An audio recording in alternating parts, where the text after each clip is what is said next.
സിപിഎമ്മും എൻഎസ്എസും തമ്മിലുള്ള ബന്ധം പല വിധത്തിൽ നമ്മൾ ചർച്ച ചെയ്തിട്ടും മതിയാകാത്ത ഒരു വിഷയമായി അനന്തമായി ദുരൂഹമായി അതങ്ങനെ നീളുന്നു എന്നുള്ളതാണ്. അതുകൊണ്ട് വീണ്ടും അതേ വിഷയം തന്നെ ചർച്ച ചെയ്യേണ്ടി വരുന്നു. പക്ഷെ ഇവിടെ ഒരു കാര്യം എന്താണെന്ന് വെച്ചാൽ എം വിജയകുമാർ എസ് ഭരണകാലത്ത് നിയമമന്ത്രിയായിരുന്ന വിജയകുമാറും എൻഎസ്എസും തമ്മിൽ വളരെ അടുത്ത ബന്ധമുണ്ടായിരുന്നു. വിജയകുമാർ ഇടപെട്ടുകൊണ്ട് തന്നെ എൻഎസ്എസിനെ ഇടതുപാളയത്തിൽ എത്തിച്ച് ഒരു ധാരണയിലെത്തിയിരുന്നു. എന്തൊക്കെ ചെയ്യാൻ കഴിയും, എന്തൊക്കെ ചെയ്തു കൊടുക്കണം, എൻഎസ്എസ് എങ്ങനെ കൂടെ നിൽക്കണം എന്നുള്ളതിനെയൊക്കെ സംബന്ധിച്ച്. പിന്നീട് കോടിയേരി വന്നപ്പോഴും അതേ ഒരു ബന്ധം ഉലയാതെ കോടിയേരിയും കാത്തു സൂക്ഷിച്ചിരുന്നു. പക്ഷേ പിന്നീട് പിണറായി സർക്കാർ അധികാരത്തിൽ വന്നപ്പോൾ എൻഎസ്എസുമായുള്ള ഇടതുപക്ഷത്തിന്റെ ബന്ധം ആകെ തകർന്ന് തരിപ്പണമാകുന്ന ഒരു കാഴ്ചയാണ് നമ്മൾ കണ്ടത്. ശേഷം ഇപ്പോൾ പല വിഷയങ്ങളിലും ഒരു ഉൾവിളി ഉണ്ടായതുപോലെ, മാറ്റങ്ങൾ ചെയ്യുന്നത് പോലെ, അല്ലെങ്കിൽ പശ്ചാത്താപം നടത്തുന്നത് പോലെ വീണ്ടും ഇടതുപക്ഷവും എൻഎസ്എസും തമ്മിൽ ഒന്നു ചേരുകയാണ്. അപ്പോൾ എൻഎസ്എസുമായി ധാരണകൾ ഉണ്ടാക്കാൻ അന്നുണ്ടായിരുന്നത് വിജയകുമാർ ആണെങ്കിൽ ഇന്നത് വാസവ കരാർ എന്ന പേരിലാണ് അറിയപ്പെടുന്നത്.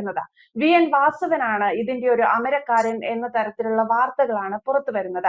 ഇത് എത്രത്തോളം യാഥാർത്ഥ്യമാണ്? അങ്ങനെ എൻ വാസവൻ ഇടപെട്ട് എൻഎസ്എസുമായി ഏതെങ്കിലും തരത്തിലുള്ള ഒരു ധാരണയിൽ എത്തുന്നുണ്ടോ? അങ്ങനെ എത്തുന്നുണ്ടെങ്കിൽ കൂടി എൻഎസ്എസിന് തുടർന്നും ഇടതുപാളയത്തിൽ തുടരാൻ സാധിക്കുമോ? അതൊരു നല്ല ചോദ്യമാണ് നീതു. അതായത് ഇപ്പോഴാണ് ഈ ചർച്ച എൻ വാസവനും എൻഎസ്എസ് ജനറൽ സെക്രട്ടറിയും തമ്മിലുള്ള കരാറ്, വാസവൻ കരാർ എന്നാണ് പറയുന്നത്. അതാണ് എൻഎസ്എസിന്റെ പെട്ടെന്നുള്ള സമൂലമായ മാറ്റം. രാഷ്ട്രീയപരമായിട്ട് അവർ നിലപാട് മാറ്റിയിട്ട് വളരെ പെട്ടെന്ന് സമദൂരത്തിൽ ചില വിട്ടുവീഴ്ചകളൊക്കെ ചെയ്ത് അവരിടത്തേക്ക് തിരിയുന്ന ഒരു സാഹചര്യം, അല്ലെങ്കിൽ ഇടതുപക്ഷ മുന്നണിയെ പിന്തുണയ്ക്കുന്ന ഒരു സാഹചര്യം ഉണ്ടായിരിക്കുന്നു. തിരുവിതാംകൂറിലെ രാഷ്ട്രീയത്തിൽ നല്ല ചലനങ്ങൾ സൃഷ്ടിക്കാവുന്ന ഒരു സാഹചര്യമാണ് എൻഎസ്എസ് പോലെയുള്ള പ്രബലമായ സാമൂഹ്യ സംഘടനയുടെ മാറ്റം എന്ന് പറയുന്നത്. അത് സൃഷ്ടിച്ചെടുത്തതില് മന്ത്രി എൻ വാസവന്, കോട്ടയത്തുകാരനായ എൻ വാസവന് നല്ലൊരു പങ്കുണ്ട്. അദ്ദേഹം നേരത്തെ തന്നെ ഒരു പാർട്ടിയെ കൊണ്ടുവന്നിരുന്നു. കേരള കോൺഗ്രസ് കത്തോലിക്ക സഭയ്ക്ക്, റോമൻ കത്തോലിക്ക സഭയ്ക്ക് സ്വാധീനമുള്ള KM മാണിയുടെ പാർട്ടിയെ, ജോസ് കെ മാണിയുടെ പാർട്ടിയെ ഇടതുമുന്നണിയിലേക്ക് കൊണ്ടുവന്നിരിക്കുന്നു. അതിനുശേഷമുള്ള അദ്ദേഹത്തിന്റെ രണ്ടാമത്തെ രാഷ്ട്രീയ വിജയമാണ്. ഈ കരാറ് ഉണ്ടാക്കിയത്, എൻഎസ്എസുമായിട്ടുള്ള ആ കരാർ ഉണ്ടാക്കിയത് വാസവനാണ്. സഹകരണ ദേവസ്വം മന്ത്രി വാസവനാണെന്നാണ് പറയുന്നത്. ഈ കരാർ എന്താണെന്ന് ഇതുവരെ വെളിപ്പെട്ടിട്ടില്ല കേട്ടോ. ഈ കരാർ എങ്ങനെയാണ്, രേഖാമൂലമാണോ? എൻഎസ്എസ് ജനറൽ സെക്രട്ടറിക്ക് വാസവൻ അങ്ങനെ കരാർ രേഖാമൂലം വല്ലതും എഴുതി കൊടുത്തോ, അതോ ഇനി വാക്കാൽ പറഞ്ഞതേ ഉള്ളോ? എന്തായാലും മുഖ്യമന്ത്രി അറിഞ്ഞിട്ടാണ്, അത് അദ്ദേഹം പറയുന്നുണ്ട്. വാസവൻ മുഖ്യമന്ത്രി അറിഞ്ഞിട്ടാണ് ഞങ്ങൾ തമ്മിൽ സംസാരിച്ചതെന്നോ അല്ലെങ്കിൽ ഈ ധാരണ ഉണ്ടായെന്നാണ് പറയുന്നത്. അപ്പൊ അതുകൊണ്ട് എന്തായാലും കൃത്യമായൊരു വ്യവസ്ഥ ഇക്കാര്യത്തിൽ ഉണ്ടായി കാണും. അപ്പൊ അങ്ങനെ ഒരു കരാറാണ് ഇപ്പൊ നിലനിൽക്കുന്നത്. അതിന്റെ അടിസ്ഥാനത്തിലാണ്. അപ്പൊ അതിന്റെ പേരിൽ ഇപ്പം വലിയ വിമർശനങ്ങളും ഒക്കെ വരുന്നുണ്ട്. ഇപ്പൊ ഇന്നിപ്പോ എൻഎസ്എസിന്റെ കണക്കുകളും അവിടെ അവതരിപ്പിക്കുന്നുണ്ട്. പെരുന്നേൽ വലിയ യോഗം നടക്കുകയാണ്. അവിടെ മീറ്റിംഗ് വിളിച്ചിട്ടുണ്ട്. അവിടെ ഈ വർഷത്തെ കണക്കുകൾ, ഓഡിറ്റ് ചെയ്ത കണക്കുകളൊക്കെ ഇന്ന് വരുന്നുണ്ട് അവിടെ. അപ്പൊ ഈ സമയത്ത് ഇപ്പൊ വലിയ എൻഎസ്എസ് സെക്രട്ടറി വലിയ ആരോപണങ്ങളുടെ ഒക്കെ നടുവിൽ നിൽക്കുകയാണ്. ഇന്നലെ ചില പ്രതിഷേധങ്ങളൊക്കെ കണ്ടില്ലേ? ചില കരയോഗങ്ങളിൽ അദ്ദേഹത്തിനെതിരെ പ്രതിഷേധം ഉയർത്തി. കൊച്ചി കണയന്നൂർ എൻഎസ്എസ് യൂണിയന്റെ ആളുകൾ പരസ്യമായിട്ട് ചാനലിലൊക്കെ വന്നിരുന്ന് അദ്ദേഹത്തിനെതിരെ സംസാരിക്കുകയൊക്കെ ചെയ്യുന്നു. ചില വ്യക്തിപരമായ വിഷയങ്ങളൊക്കെ പല യൂട്യൂബുകളൊക്കെ വ്യക്തിപരമായ വിഷയങ്ങൾ എടുത്തിടുകയൊക്കെ ചെയ്യുന്നത് കണ്ടു. പക്ഷെ ഒരു കാര്യം വ്യക്തമാണ്, സംഘടനയ്ക്കകത്ത് general secretary NSS general secretary Sukumaran നായരെ ഒന്നും ചെയ്യാൻ ആർക്കും സാധ്യമല്ല.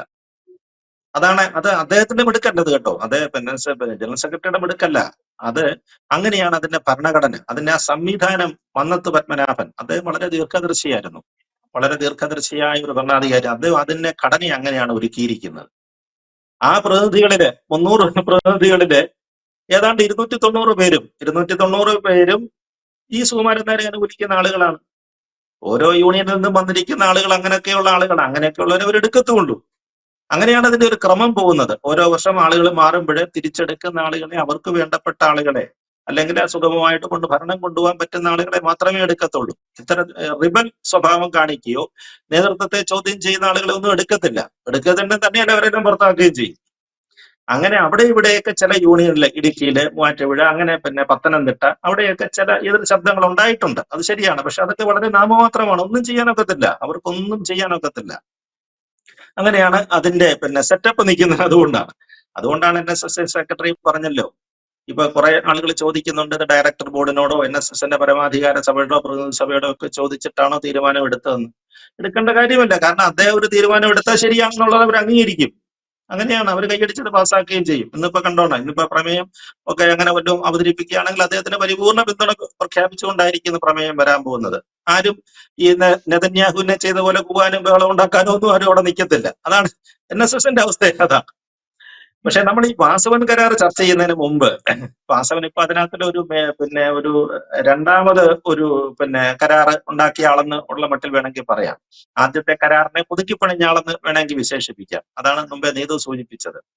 ഇതിനു മുമ്പ് NSSന് സ്വീകാര്യമായ, NSSന് വലിയ അനുഗ്രഹമായ ഏറ്റവും വലിയ കരാർ ഉണ്ടാക്കിയത് എം വിജയകുമാർ എന്നത് നിയമമന്ത്രിയായിരുന്നു. അതേപോലെ തന്നെ സ്പീക്കറുമായിരുന്നു. കേരള നിയമസഭയുടെ സ്പീക്കറുമായിരുന്നു അദ്ദേഹം. തിരുവനന്തപുരം പഴയ നോർത്ത് മണ്ഡലത്തിൽ നിന്നുള്ള MLA ആയിരുന്നു അദ്ദേഹം.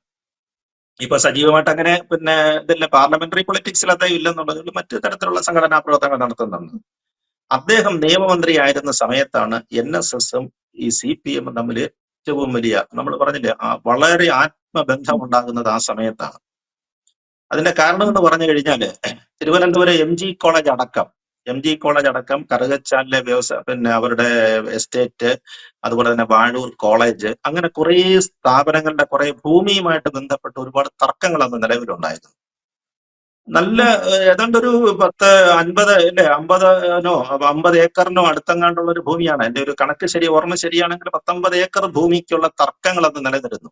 MG കോളേജിന്റെ ഭൂമി എന്നൊക്കെ പറഞ്ഞ കണ്ണായ സ്ഥലത്ത് കിടക്കുന്ന ഭൂമികളാണ്. വാഴൂരും പ്രധാനപ്പെട്ട കോളേജുകളെല്ലാം പ്രധാനപ്പെട്ട നഗരങ്ങളിലാണല്ലോ, സ്ഥലങ്ങളിലാണ് നിൽക്കുന്നത്. അപ്പൊ ഈ ഭൂമി പ്രശ്നം വർഷങ്ങളായിട്ട് ഇങ്ങനെ തർക്കത്തിലാണ്. ഓരോരോ വ്യവഹാരങ്ങൾ ഇങ്ങനെ നടന്ന് പഴയ കാലത്ത് തൊട്ടേ ഉണ്ടെന്നാണ് പറയുന്നത്. പത്മനാഭനുണ്ട കാലം തൊട്ടുള്ള തർക്കങ്ങളൊക്കെ നിലനിൽക്കുകയായിരുന്നു. ഇതെല്ലാം ഒറ്റയടിക്ക് പരിഹരിച്ചു കൊടുത്തു. ഈ പ്രശ്നങ്ങൾക്കെല്ലാം ഒറ്റ സൊല്യൂഷൻ കണ്ടെത്തി കൊടുത്തു. NSSന്റെ നിരന്തരമായ ആവശ്യമായിരുന്നു. അവരുടെ സാമ്പത്തിക സംവരണമോ മറ്റതിനൊക്കെ മുമ്പായിട്ട് അവർക്ക് ആവശ്യപ്പെട്ടത് കോളേജിന്റെയും സ്ഥാപനങ്ങളുടെയും നിലനിൽപ്പിനുള്ള ഈ ഭൂമി, ഇതിന് പട്ടയം അനുവദിച്ച് കിട്ടുക, ഇതിന്റെ രേഖകൾ ശരിയാക്കി എടുക്കുക എന്നുള്ളതായിരുന്നു. അത് അനുവദിച്ചു കൊടുത്തത് ഈ നിയമമന്ത്രി എം വിജയകുമാറാണ്, അദ്ദേഹത്തിന്റെ കാലത്താണ്.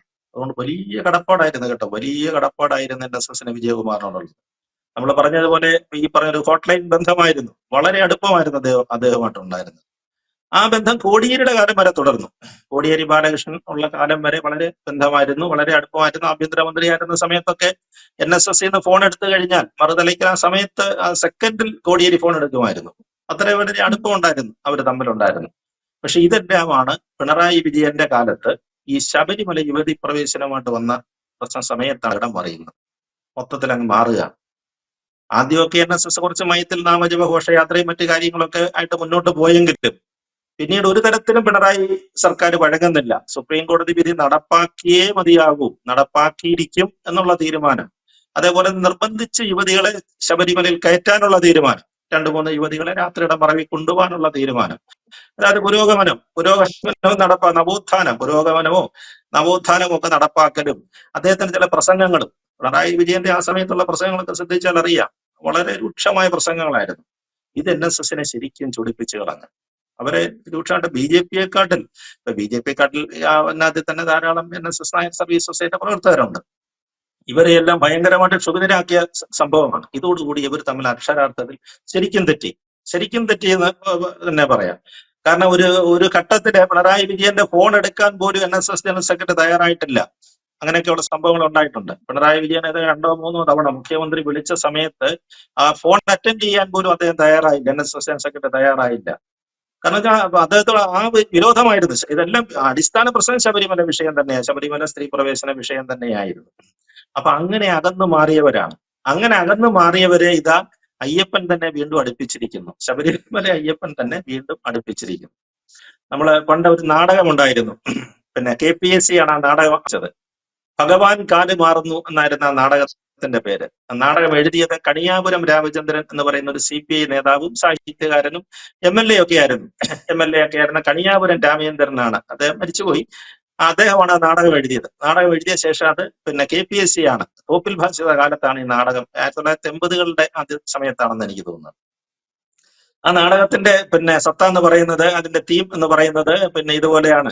യുക്തിവാദികളുടെ ഒരു സംഘം വന്നിട്ട് ഈ കപടഭക്തി കാണിക്കുന്നവരെ പിടികൂടിയ ശേഷം ഇവരെ നോക്കെ തട്ടിപ്പാണ്, ഇവരെ ഭക്തിയുടെ പേരിൽ ഇങ്ങനെ ചമയ്ക്കുന്നു എന്നൊക്കെ പറഞ്ഞിട്ട് ഈ രംഗത്തുള്ള സെറ്റുകളൊക്കെ, ക്ഷേത്രത്തിന്റെ മോഡലിലുള്ള സെറ്റുകളൊക്കെ ഒരുക്കിയിട്ടാണ് ഈ നാടകം രംഗത്ത് അവതരിപ്പിച്ചത്. അന്ന് വലിയ പ്രശ്നമായി പോയി. അത് നമ്മുടെ പറഞ്ഞല്ലോ, ഹിന്ദു വികാരത്തെ വ്രണപ്പെടുത്തുമെന്നും പറഞ്ഞിട്ട് വലിയ സമരങ്ങളും ഒക്കെ ഈ നാടകത്തിനെതിരെ ഉണ്ടായി. അതായത് നിങ്ങൾ സ്റ്റാക്കുന്ന നാടകത്തിന് വന്നതിനേക്കാട്ടിൽ എതിർപ്പ്, അത് കമ്മ്യൂണിസ്റ്റ് പാർട്ടിക്ക് ഒരു വില ഉണ്ടാക്കിയ നാടകമായിരുന്നല്ലോ, കേരളം മുഴുവൻ സ്വാധീനം ഉണ്ടാക്കിയത്. വലിയ എതിർപ്പ് ഈ നാടകത്തിനുണ്ടായി. ആളുകൾ കല്ലെറിയാൻ തുടങ്ങി. കല്ലെറിഞ്ഞ് KPSCയുടെ നടന്മാരും നടിമാരും കല്ലേറ് കൊണ്ട് സ്റ്റേജിൽ വീണിട്ടുണ്ട്. അവസാനം പാർട്ടി സംരക്ഷണം കൊടുത്തു. നോക്കണം, ഈ നിരീശ്വരവാദത്തിന് അതിനെ പ്രോത്സാഹിപ്പിക്കുന്നതിന് വേണ്ടി പാർട്ടിയുടെ നയങ്ങള്, ഈ കപട ആളുകളെ വിശ്വാസികളെ തട്ടിപ്പ് തുറന്നു കാട്ടുന്നതിനും വന്ന നാടകത്തിന് CPM ആണ് കാവല് നിന്നിട്ടാണ് ഈ നാടകം കേരളത്തിലൊക്കെ അവതരിപ്പിച്ചത്. അതിന്റെ ഒരു മറുവശമായിട്ട് വരുമെന്ന് എനിക്ക് തോന്നുന്നു ഈ നാടകം, അല്ലെ? ഇപ്പോഴത്തെ ഈ അവസ്ഥകളൊക്കെ കണ്ടു കഴിഞ്ഞാൽ ഭഗവാൻ വീണ്ടും കാല് മാറുന്നു, അല്ലെ? കണിയാപുരം ജീവിച്ചിരുന്നെങ്കിൽ ഒരു പക്ഷെ അദ്ദേഹം എഴുതിയേനെ, ഭഗവാൻ കാല് മാറുന്നതിന് പകരം ഭഗവാൻ വീണ്ടും കാല് മാറുന്നു, അല്ലെ? നമ്മൾ അതല്ലേ ശബരിമല കണ്ടത്? ശബരിമലയിലെ എല്ലാത്തിനും പരിഹാരം ശബരിമല തന്ത്രി, അല്ലെ? അന്നേ വരെ ശബരിമല കയറ്റാഞ്ഞതും പിണറായി വിജയൻ മുഖ്യമന്ത്രി ഏറ്റവും രൂക്ഷമായിട്ട് വിമർശിച്ചതുമാണ്. ശബരിമല വലിയ തന്ത്രി മഹേശ്വരരുടെ മകൻ മോഹനര് അന്ന് ഈ ഹണി ട്രാപ്പ് ഒന്നും വലിയ വ്യാപകമായിട്ട് ഇറങ്ങുന്നതിന് മുമ്പുള്ള കാലമാണ് കേട്ടോ. ഹണി ട്രാപ്പ് എന്ന് പറഞ്ഞു കഴിഞ്ഞാൽ ആളുകൾക്ക് വലിയ വിവരമൊന്നും ഇല്ലായിരുന്നു ഇത്തരം കാര്യങ്ങളെ കുറിച്ച്. അദ്ദേഹത്തെ ചെന്ന് അവിടെ കുടുക്കിയ ശേഷം അദ്ദേഹത്തിന് ശബരിമലയിൽ ഇന്നുവരെ കയറാൻ പറ്റിയിട്ടില്ല. എത്ര വർഷമായി? താന്ത്രിക കർമ്മങ്ങൾ ചെയ്യാൻ പറ്റിയിട്ടില്ല. പിന്നെ ഇപ്പൊ അദ്ദേഹത്തിന്റെ മകനാണ് അവിടെ ചെയ്യുന്നത്. അങ്ങനെയുള്ള മോഹനരെ കുറിച്ച് അദ്ദേഹം പറഞ്ഞ ഭാഷയൊന്നും, പിണറായി വിജയൻ പറഞ്ഞ ഭാഷയൊന്നും ഞാൻ പറയുന്നില്ല ഇതിനകത്തില്. അന്നത്തെ സാഹചര്യം അതായിരുന്നു, അങ്ങനെ ആയിരിക്കും പറഞ്ഞു പോയത്. അദ്ദേഹത്തിനാണ് വിളക്ക് കൊളുത്തുന്നത്. പിണറായി വിജയൻ പമ്പാ സംഗമത്തിന്റെ, അല്ലെ, ആഗോള അയ്യപ്പ സംഗമത്തിന് ചെല്ലുമ്പോൾ തന്ത്രി മോഹനരാണ് അവിടെ വിളക്ക് കൊളുത്തുന്നത്, അല്ലെ? മോഹനർക്ക് ആദ്യം കൈ കൊടുക്കുന്നുണ്ട്. അപ്പൊ മോഹനർ തെളിയിച്ച വിളക്കാണ്. അതിന്റെ മുമ്പിൽ നിന്നാണ്, അല്ലെ, എന്തെല്ലാം മാറ്റങ്ങളാ കമ്മ്യൂണിസ്റ്റ് പാർട്ടി സംഭവിക്കുന്നത് നോക്കുക. അതേപോലെ തന്നെ അന്നേ വരെ പരസ്പരം കണ്ടാൽ മിണ്ടാത്തതും വലിയ സൗഹൃദം ഇല്ലാത്തതുമായ Kanichukulangara Perunna contact, കണിച്ചുകുളങ്ങരയിലെ SNDP general സെക്രട്ടറിയുടെ ആസ്ഥാനവും പെരുന്നയിൽ NSSന്റെ ആസ്ഥാനവുമാണ്. അങ്ങനെ വലിയ ബന്ധങ്ങളില്ലായിരുന്നു, വർഷങ്ങൾക്ക് മുറിഞ്ഞുപോയ ബന്ധമാണ്. അവരെ രണ്ടുപേരെയും അപ്പുറവും ഇപ്പുറവും ഇരുത്താൻ പറ്റി, അല്ലേ? രണ്ട് വശങ്ങളിലായിട്ട് രണ്ടുപേരെ ഇരുത്താൻ പറ്റി. അതൊരു വലിയ കാര്യമാണ്. പിണറായി വിജയൻ ഈ സാഹചര്യത്തിൽ നേടിയൊരു വലിയ രാഷ്ട്രീയ നേട്ടം എന്ന് തന്നെ അതിനെക്കുറിച്ച് പറയാം നമുക്ക്. അപ്പൊ അത്തരത്തിലുള്ള, അതേപോലെ വെള്ളാപ്പള്ളി നടേശനെ SNDP യോഗം ജനറൽ സെക്രട്ടറിയെ കേരള സ്റ്റേറ്റ് നമ്പർ 1 എന്നെഴുതിയ കാറില്, ഈ വയസ്സുകാലത്താണെങ്കിലും, അല്ലെ, അദ്ദേഹത്തിന് നല്ല പ്രായമായി, ഈ പ്രായത്തിൽ അദ്ദേഹത്തെ കേരള സ്റ്റേറ്റ് നമ്പർ 1 എന്നുള്ള കാറിൽ അദ്ദേഹം കൊണ്ടുവരികയൊക്കെ ചെയ്തു. അങ്ങനെ വലിയ രണ്ട് കേരളത്തിലെ മധ്യ തിരുവിതാംകൂറിലെയും അല്ലെങ്കിൽ കേരളത്തിലെ ഏറ്റവും വലിയ രണ്ട് സമുദായങ്ങളെ ഒരേപോലെ തന്റെ ഒപ്പം ഇരുത്താൻ പറ്റി. ഇതൊക്കെ ഒരു അയ്യപ്പസ്വാമിയുടെ അനുഗ്രഹമാണെന്നാണ് പറയുന്നത്, അല്ലെ? അതാണ് പിണറായി വിജയന് ഇക്കാര്യത്തിൽ നേടിയെടുത്തിരിക്കുന്ന വലിയ രാഷ്ട്രീയ നേട്ടം എന്ന് പറയുന്നത്. അപ്പൊ അങ്ങനെ ഇതാണ് ഈ കരാറിന്റെ അടിസ്ഥാനം. ഇതാണ് ഇതിന്റെ ഒരു രാഷ്ട്രീയ നീക്കം ഇവർ നടത്തിയത് കൊണ്ടാണെന്ന് തോന്നുന്നു. മധ്യ തിരുവിതാംകൂറിൽ ഈ രണ്ട് സമുദായത്തിന്റെ വോട്ട് പിടിക്കുക. കഴിഞ്ഞ പ്രാവശ്യം നഷ്ടപ്പെട്ട പോയ വോട്ടുകളാണ് ഇത് രണ്ടും. കഴിഞ്ഞ ശബരിമല കഴിഞ്ഞ ശേഷം പാർലമെന്റിൽ വളരെ വോട്ടുകൾ നഷ്ടപ്പെട്ടു പോയി. പക്ഷേ നിയമസഭ വന്നു കഴിഞ്ഞപ്പോഴത്തേക്ക് രാഷ്ട്രീയ സാഹചര്യങ്ങൾ മാറി. അന്ന് NSS, അതാണ് ഇപ്പൊ NSSന്റെ എതിർപ്പിന്റെ മറ്റൊരു കാര്യമായിട്ട് അവർ പറയുന്നത്. NSS അന്ന് എതിർത്തിരുന്നു. അന്ന് നിയമസഭാ തെരഞ്ഞെടുപ്പ് കാലത്ത് NSS എതിർത്തിരുന്നു. NSS കുറച്ച് സീറ്റുകളൊക്കെ അവര് പ്രത്യക്ഷമായിട്ട് UDFന്റെ ഭരണം ഉണ്ടാകുമെന്നൊരു പ്രതീക്ഷയുണ്ടായിരുന്നു. ആ പ്രതീക്ഷയിലാണ് അന്ന് NSS അവരെ സഹായിച്ചത്. ശരിക്കും ഒരു UDF പക്ഷത്തേക്കായിരുന്നു അന്ന് NSSന്റെ നിലപാട്. അന്ന് അവർ പറഞ്ഞ കുറെ സ്ഥാനാർത്ഥികൾക്ക് ഇവിടെ പല മണ്ഡലങ്ങളിൽ സീറ്റുകളും കിട്ടിയിരുന്നു. പക്ഷേ ഇപ്പൊ അത് സാഹചര്യങ്ങൾ മാറി. NSSന് ഒരു പക്ഷെങ്കിൽ ആ തിരിച്ചറിവ് വന്നിട്ടുണ്ടെന്നാണ് പറയുന്നത്. ചില ആളുകൾ പറയുന്നത് മാറിയ രാഷ്ട്രീയ സാഹചര്യത്തിൽ ഇനിയും വരാൻ പോകുന്ന ഭരണം ഇടതുപക്ഷത്തിന് തന്നെ ആയിരിക്കും ഉണ്ടാകാൻ പോകുന്നതെന്നാണ് പറയുന്നത്. പക്ഷെ BJPയുടെ റോൾ എന്താണെന്ന് പറയുന്നില്ല. BJP ഏത് തരത്തിൽ നിൽക്കുമെന്ന് പറയുന്നില്ല.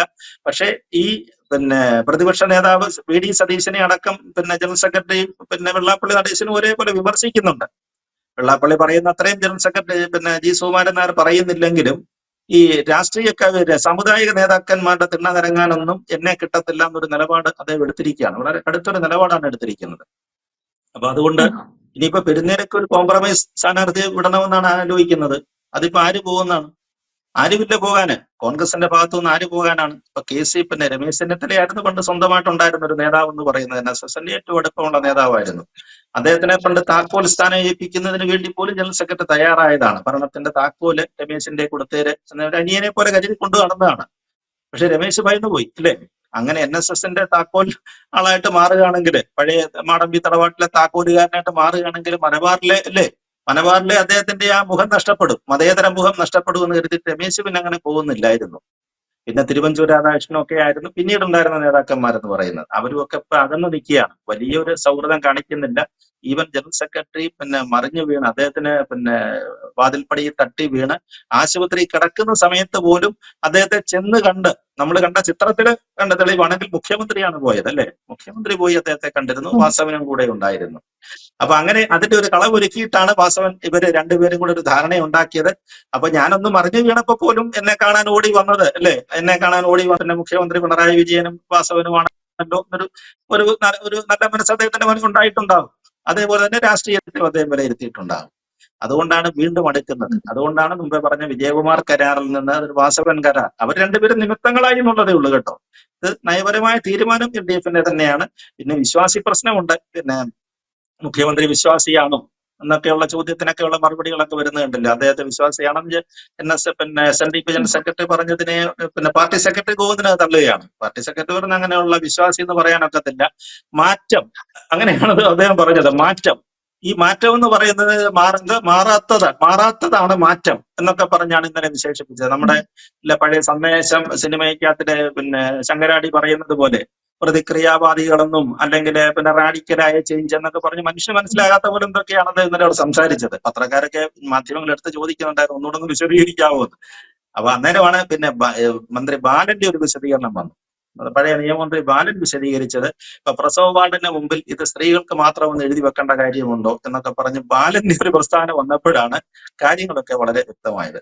എന്തായാലും നല്ല അടുപ്പത്തിലേക്ക് വരികയാണ് NSSഉം. പിന്നെ NSS കൃത്യമായി രാഷ്ട്രീയ സ്റ്റാൻഡ് പ്രഖ്യാപിച്ചു കഴിഞ്ഞു.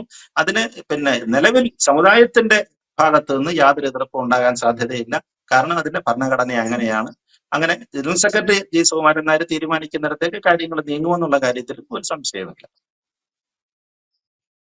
എന്തായാലും ഇടതുപക്ഷത്തിന് ഉറപ്പാണ് അടുത്ത ഭരണത്തിൽ എന്തായാലും വരും എന്നുള്ളത്. ഇനി തുടർ ഭരണം ഉണ്ടാവും എന്നുള്ള കാര്യത്തിൽ CPM ഉറപ്പിച്ചിരിക്കുന്നു. അതുകൊണ്ട് കൂടിയാണ് NSSനെ കൂടെ കൂട്ടാം എന്നുള്ള ഒരു തീരുമാനത്തിന് പിന്നിൽ.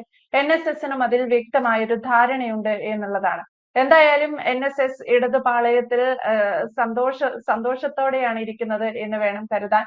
ഒപ്പം ഇനി രാജഗോപാൽ സാർ പറഞ്ഞതുപോലെ ഇനി അറിയാനുള്ളത് വാസവ കരാർ രേഖാമൂലമാണോ വാക്കാലാണോ എന്നുള്ളത് മാത്രമാണ്. അങ്ങനെയാണെങ്കിൽ തന്നെ കരാറിൽ പറഞ്ഞിരിക്കുന്ന വ്യവസ്ഥകൾ, സ്ഥാനങ്ങൾ, അല്ലെങ്കിൽ ഏത് രീതിയിൽ പെരുമാറണം, അല്ലെങ്കിൽ ഏത് രീതിയിൽ ധാരണയായി മുന്നോട്ട് പോകണം എന്നൊക്കെയുള്ളത് എന്താണ് എന്ന് കൂടിയേ പുറത്തു വരാനുള്ളൂ. എന്തായാലും വ്യക്തമാണ്. Thank you sir.